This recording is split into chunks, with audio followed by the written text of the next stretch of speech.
Total कंपनीच्या इथे सुविधा आहेत. पाणी, मुबलक हवा, मुबलक पाणी, जनरेटरची सोय, ATMची सोय, पॉज मशीनची सोय, QR कोडची सोय.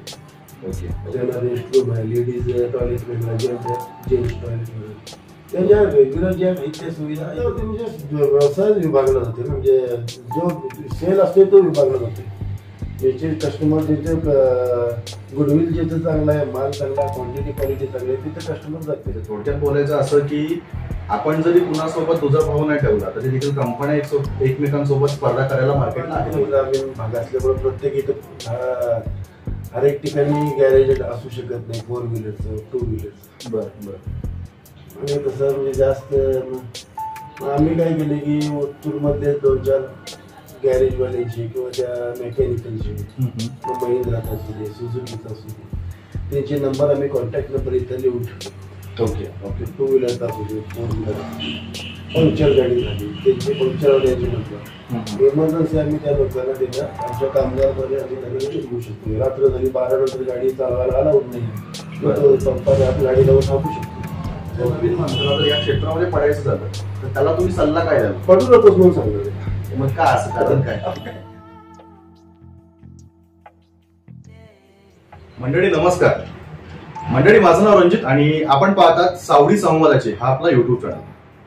मंडळी गेले कित्येक दिवस झाले आपण आपल्या या युट्यूब चॅनलच्या माध्यमातून आपल्या जवळपासच्या अशा अनेक लोकांच्या मुलाखती घेतोय. त्यातून बऱ्याचशा लोकांना काय काय नवीन सल्ले भेटतात आहेत, काय काय लोकांना नवीन बिझनेस आयडिया वगैरे भेटतात आहेत. सो मंडळी आज आपण आपल्या याच गावामध्ये असलेल्या एका पेट्रोल पंपावर आलो. मंडळी मूळ मुद्दा असा आहे की पेट्रोल पंपाचे जे मालक आहेत आपल्याला एक आपलं काय म्हणता येईल ना, एक आपली चांगली ओळख म्हणता येईल की त्यानुसार आपल्याला त्यांच्याकडून सविस्तर माहिती जाणून घेण्याचं आज सौभाग्य भेटतंय. सो मंडळी सगळ्यात पहिल्यांदा मी आपल्या या युट्यूब चॅनलवरती स्वागत करतो हे भरत मामांचं. मामा नमस्ते. मामा मला सगळ्यात पहिल्यांदा तुमचं नाव जाणून घ्यायचं. मी भारत लोखंडे. बरं तुमचं गाव वगैरे कुठलं, कसं काय वगैरे मला आता थोडक्यात त्याबद्दल माहिती द्या. गाव उत्तूरच. अच्छा, उत्तूर गाव म्हणजे तालुका आजरा आणि जिल्हा कोल्हापूर. ओके. जसं मामा आपण बोलतो की बाबा आपण आज पेट्रोल पंपाबद्दलची थोडक्यात माहिती घेणार आहे, तर मला जरा असं एक थोडक्यामध्ये तुमच्या व्यवहाराबद्दलचं किंवा तुमचा जो बिझनेस आहे त्याबद्दलचं एक थोडक्यात स्वरूप सांगा बरं.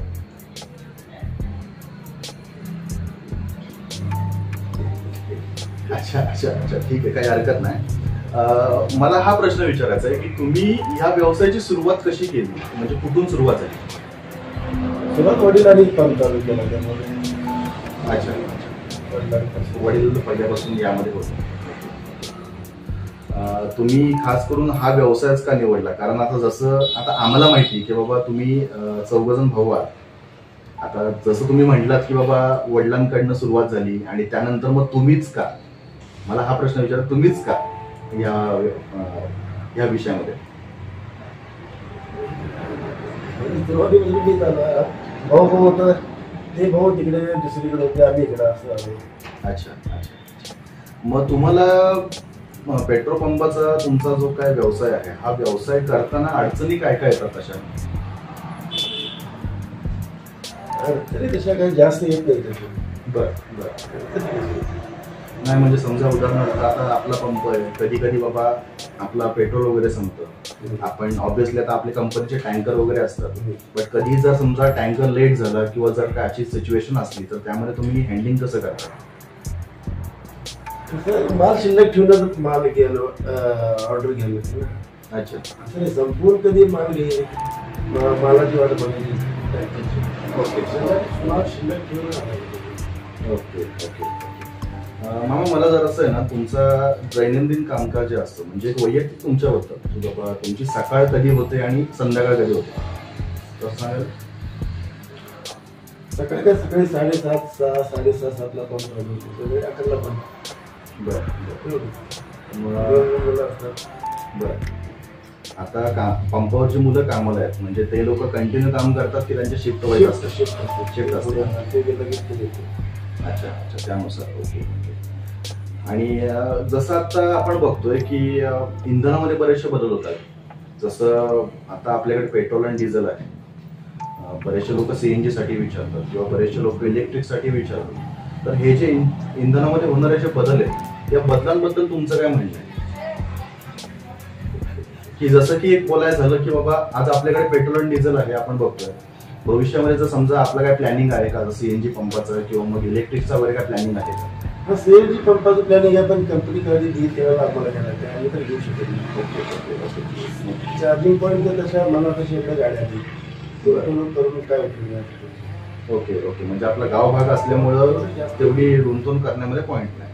ओके ग्राहक सेवांबद्दल तुम्ही काय सांगाल? जर समजा एखादा ग्राहक आपल्याकडे येतोय, आता बऱ्याचदा काय होतं, आता जसं आपण पंपावर बघितलेलं आहे की पंपावरती आपण QR कोड लावलेला असतो किंवा काही लोक ऑनलाईन मध्ये करतात किंवा आपण आपले स्वाईप मशीन वगैरे ठेवलेले आहेत. तर बऱ्याचशा लोकांना यामध्ये म्हणजे त्यांच्याकडनं पर्सनली प्रॉब्लेम असतात काही ना काही, तर त्या गोष्टी जर आपल्याकडे आल्या तर आपण फेस कशा करतो? मग की उदाहरणार्थ एखादा पर्यटक आहे, पुणे मुंबईवरनं आला, गोव्याला चाललाय, अचानकमध्ये पेट्रोल भरायला आला, त्याचं काही कारणास्तव पेट्रोल आपण टाकलं आणि काही कारणास्तव त्याचं ऑनलाईन मध्ये चाललंच नाही, तर अशा वेळेसला आपण काय करतो?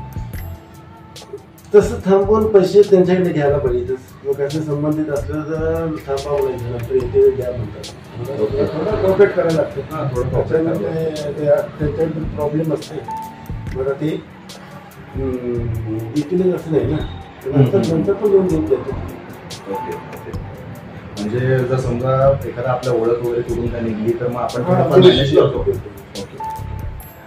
मूळ मुद्दा मला विचारायचा राहिलाय की आपला जो पेट्रोल पंप आहे हा नेमका कुठल्या स्पॉटला आहे? की लाईक जसं आपलं बोलणं झालं की उत्तूरमध्ये, उत्तुरात इतर लोकांना आजरा निपाणी रोडच्या आजरा निपाणी रोडच्या सेंटरला, म्हणजे जर समजा एखादा माणूस मुंबई पुण्यावरनं जर इकडे येणार असेल तर तो निप्पाणी मार्गे ज्या वेळेसला गोव्याला जातो किंवा आजऱ्याला जातो तर त्याच रोडवरती NH4 सोडल्यानंतर 20 किलोमीटरवर आमचा आजरा रोडवर पंप आहे. अच्छा.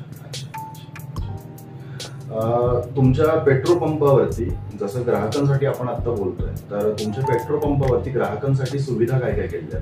सुविधा म्हणजे ज्या जनरल कंपनीच्या इथल्या सुविधा आहेत, पाणी, मुबलक हवा, मुबलक पाणी, जनरेटरची सोय, ATMची सोय, पॉज मशीनची सोय, QR कोडची सोय, त्याच्याला रेस्टरूम आहे, लेडीज टॉयलेट वेगळा, जेंट्स टॉयलेट वेगळं, त्याच्या रेग्युलर ज्या आहेत त्या सुविधा आहेतच आमच्या. ओके आता जसं की मी म्हणजे माझा एक वैयक्तिक अनुभव आहे की प्रत्येक पेट्रोल पंपावरती एक आपण म्हणतो ना शिकायत देण्यासाठी म्हणून एक हे असतं, बुक असतं, तसं आपलं बुकलेट ठेवलेलं आहे. ओके, आतापर्यंत कोणी ते बुकलेट भरलेलं आहे का? बुकलेट शिकायच्यासाठी काही नाही आमच्याकडे, तसं काय हे नाहीच आहे ना, तक्रार करण्यासाठी काही गोष्ट नाहीच आहे आमच्याकडे. ओके, म्हणजे जेव्हापासून थोडक्यात आपण बुक ठेवलंय तेव्हापासून कधी काय आलेलंच नाहीये. ओके.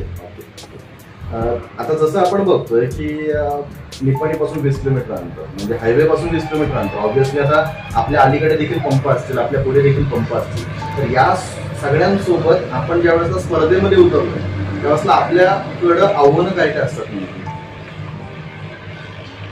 कारण बघा, मार्केटला प्रत्येक कंपनी ही आपला एक ब्रँड घेऊन उतरलेली आहे, प्रत्येक कंपनीला आपला ब्रँड विकायचा आहे.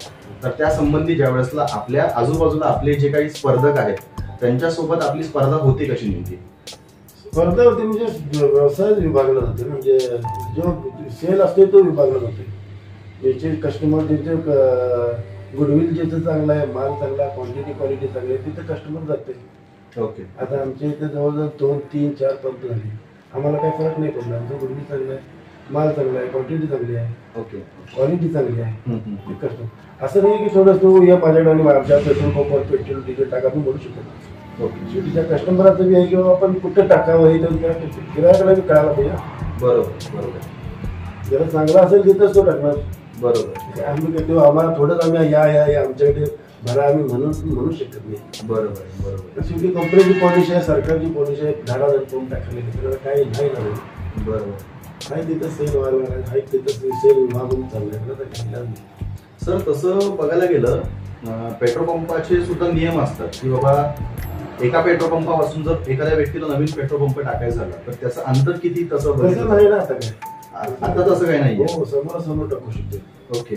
ते जुन्या काळामध्ये एक नियम होता की बाबा 1 किलोमीटरच्या 5 किलोमीटरचं अंतर होतं. Okay okay. त्या 5 किलोमीटरचं नाही आता काय समोरासमोर जागा कॅप्चर करायला लागले ना कंपनी आपापल्या. हां हां हां. तो फोन किती चालला लागला त्याच्याशी मतलब नाही.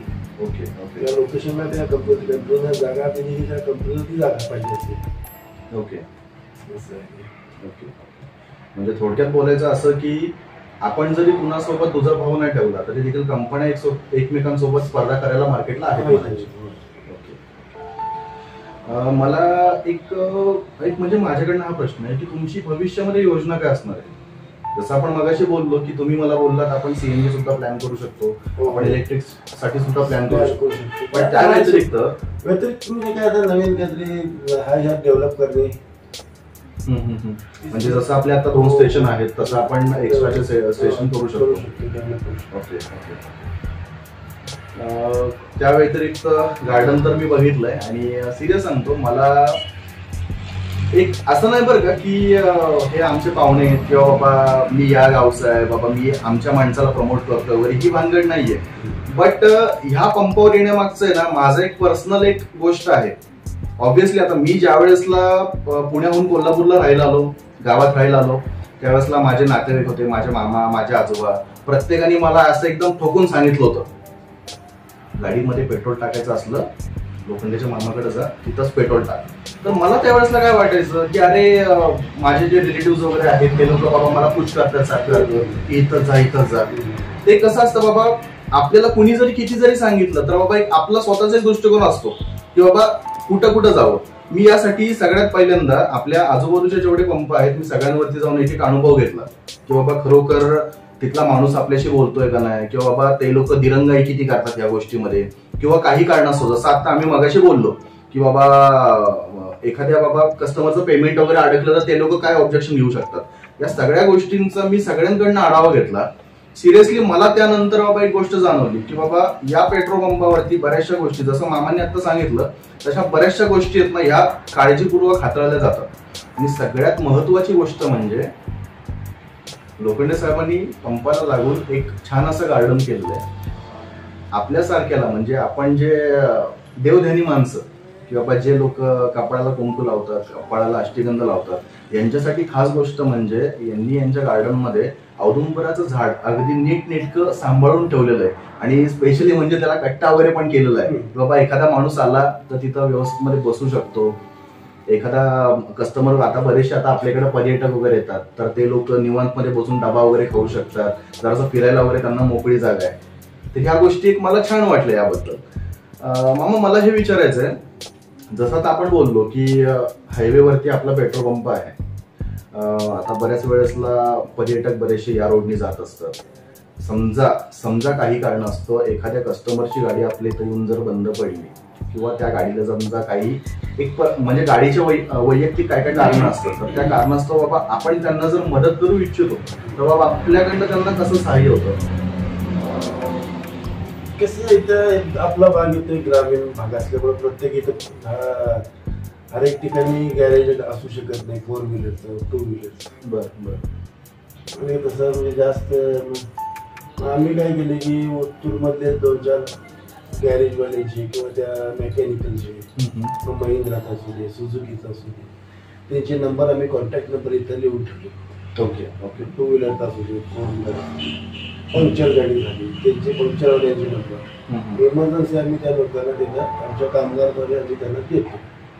त्यांना ते बोलवून घेतात, काही इमर्जन्सी काय असेल ते किरकोळ काम असेल तर इथं होऊन जाते, नाहीतर मग ते बाहेर टप्पा गाडीवर टो करून वगैरे घेऊन जातात. थोडी सोय करायला पाहिजे ना, जर ते लोक अननोन असतात त्यांना कुठं माहिती आहे की बाबा इथे मिस्त्री कुठे आहे, गॅरेज कुठे आहे. आम्ही 10-15 जणांची मिस्त्रीची मग 4 व्हीलरचे वेगळे, 2 व्हीलरचे वेगळे, ट्रॅक्टरचे वेगळे, पंक्चरवाल्यांचे वेगळे आम्ही ते यादीच काढून ठेवली की बाबा काय प्रॉब्लेम या लोकांना कॉन्टॅक्ट करा, ते लोक येतील आणि तुमची सेवा करतील. बरोबर बरोबर. हे मी ग्रामीण भाग असल्यामुळे तर आम्हाला तेवढं तरीच करावं पाहिजे. बरोबर. त्याला प्रत्येक वेळेला गॅरेज कोण इथं घालू शकत नाही.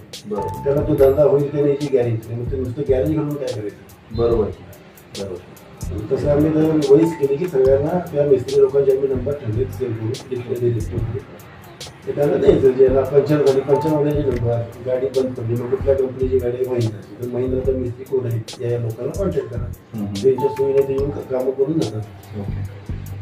मामा आता मी बऱ्याच वेळेसला हायवेला गाडी चालवत असतो. मी बऱ्याच वेळेसला हायवेला असे बरेचसे पेट्रोल पंप बघितले की ज्या पेट्रोल पंपावरती ट्रकवाले वगैरे येऊन गाड्या लावतात. तर म्हणजे हा नेमका काय सिस्टम असतो? एखादा ट्रकवाला आपल्या इथं रात्रभरासाठी गाडी लावतो, तर ते म्हणजे कशासाठी काय असतं? काही त्याला थांबायचं असते, थांबू शकत. Okay okay. म्हणजे तसं आपल्या पार्किंगला जर समजा रात्रीची कोणी गाडी लावत असेल तर काय ऑब्जेक्शन नसतं? ओके ओके, थांबू शकतो. मग ते असं नाही की तो 2-4 दिवस लावून तो गावाकडे गेला आणि तर आम्हाला अडचण गेला, त्याला पण अलाउड नाही. ओके. हा, तो रात्रीच आता अलाउड नाही, 12 ते 5 गाडी चालवायची, तसं शासनाचा नियम आहे की नाही चालवायचे. पण तो रस्त्याला कुठं थांबणार? बरोबर आहे, बरोबर. आम्हीच त्या लोकांनाच हे द्यायला पाहिजे ना, बाबा लाव इथं गाडी, त्यांना पाण्याची सोय, संडास बाथरूमची सोय. बरोबर. त्या बाहेरचे असतात त्या ते कुठं जातील? बरोबर ना. त्या रस्त्याला थांबणार आहे किंवा कोणाच्या दाराजवळ उभा करणार आहे? कोण उभा करत दुसऱ्याच्या दारात गाडी? बरोबर आहे, कोणीच नाही. मग आता कसं पंपाचे पब्लिक प्रॉपर्टी मध्ये येते, ते लावू शकतात गाडी. Okay okay. सिक्युरिटी असते, पोलीस असतात. 1-2 दिवस गाडी का थांबली तर आम्ही ती चौकशी करू शकतो, ही गाडी इथं आहे. पण जास्तीत जास्त एक रात्रीसाठी म्हणून तो, विश्रांतीसाठी म्हणून तो थांबू शकतो. पार्किंग म्हणून तो करू शकतो. ओके, पार्किंग म्हणून नाही करू शकत. बस त्याला जर समजा काही अडचण आलीच तर तो थांबू शकतो. 2 तासाची रेस्ट घेऊ शकतो. रात्र झाली 12 नंतर गाडी चालवायला अलाउड नाही, पंपाला गाडी लावून थांबू शकतो. म्हणजे तेवढी एक आपण त्यांच्यासाठी सगळ्यांनी द्यायला. Okay okay. मामा मला हे विचारायचं, जर समजा आता जसं आपण म्हणतो की युवा पुढच्या आता सध्याच्या घडीला वाढत चालले, एखादा नवीन माणूस जर समजा या क्षेत्रामध्ये येऊ पाहतो की बाबा हे बघा आता कॉमन फॅक्ट आहे, आता मार्केटला कसं झालंय की ज्याच्याकडे पैसा आहे त्याला अक्कल नाहीये, आणि जो बाबा सगळ्या गोष्टीचं नॉलेज गेन करून बसलाय तो बाबा दुसरीकडे कुठतरी काम करतो. तर समजा आत्ताच्या घडीला एखाद्या नवीन माणसाला जर या क्षेत्रामध्ये पडायचं झालं तर त्याला तुम्ही सल्ला काय द्याल? पडू नकोस म्हणून सांगितलं. मग काय असं कारण काय? धंदा काय काय त्या 2-3 लाख रुपये घ्या, 2-3 कोटी रुपये घालायचे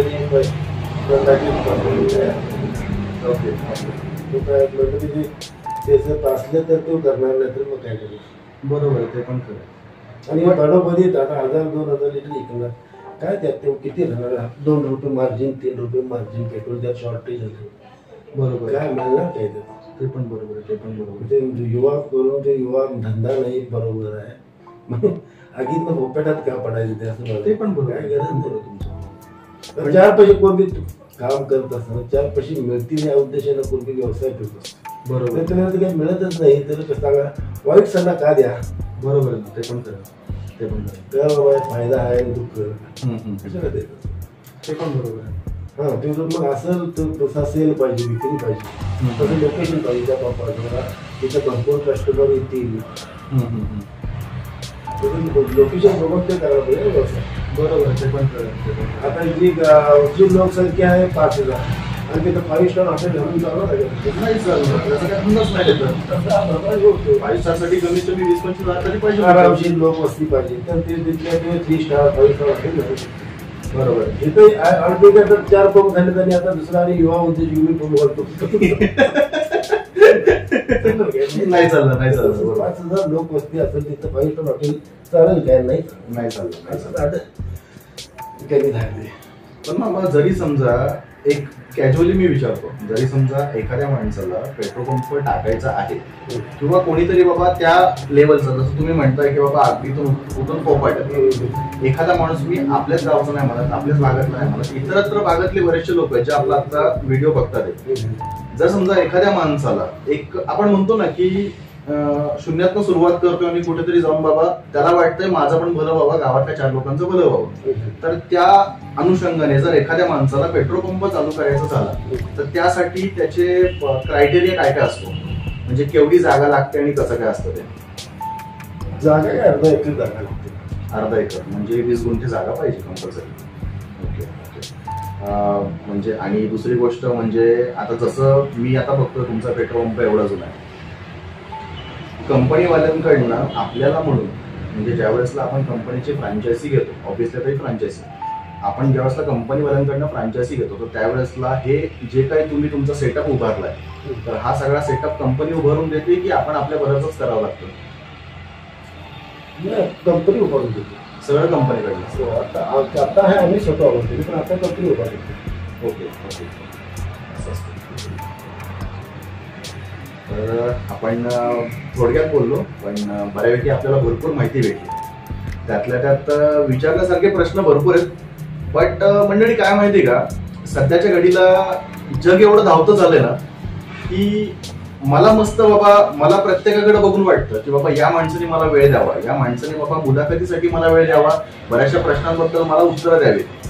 पण सध्याच्या घडीला असं झालंय की एकदम घाईघाईमध्ये सगळं करावं लागतंय. सेकंड थिंग अशी, आपण आपला बॅकग्राऊंड बघतोय. ऑब्व्हियस थिंग की जसं आपलं सुरुवातीला बोलणं झालं की भरत सरांनी आपल्याला त्यांची मुलाखत दिली. सेकंड थिंग बाबा, आपण त्यांच्या सेटअपला येऊन बसलोय. आपण जे आता बसलेलो आहोत हे त्यांचंच एक ऑफिस आहे. इथूनच सगळा काय कारभार सांभाळला जातो. इनडायरेक्टली बोलायचं काय तर आपण घाईघाईमध्ये बऱ्यापैकी आपली मुलाखत आज संपन्न केलेली असं मला म्हणावं लागेल. सो मंडळी, सगळ्यात शेवटी आणि सगळ्यात महत्वाचं म्हणजे भरत सर, धन्यवाद. तुम्ही मला वेळ दिलात, तुमची एक छान अशी मुलाखत दिली.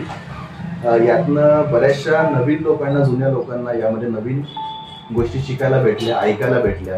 त्यातल्या त्यात मुंबई, पुणे किंवा बँगलोर सारख्या शहरांपासून जे लोक गोव्याला जातात त्यांना याच रूटवरनं जावं लागतं. आपल्याच पेट्रोल पंपावरनं कदाचित त्यांनी पेट्रोल भरलं असेल किंवा भरणार असतील. अशा बऱ्याचशा लोकांना आपल्याकडनं नवीन नवीन गोष्टी ऐकायला भेटल्या, समजून घ्यायला भेटल्या. त्यातल्या त्यात आपण ट्रकवाल्यांबद्दल बोलणं केलं. जे आपले ट्रकवाले मित्रमंडळी आहेत, जे ट्रक ड्रायव्हर आहेत, जे लोक आपल्या रूटला चालतात, समजा त्यांना काही भविष्यात अडचणी येणार असतील तर आपण तिथे मदत करू शकतो, ही देखील आपल्याकडनं भावना कळली. सो मंडळी, एवढं बोलून मी आपली आजची ही मुलाखत इथंच थांबवतो. धन्यवाद सर.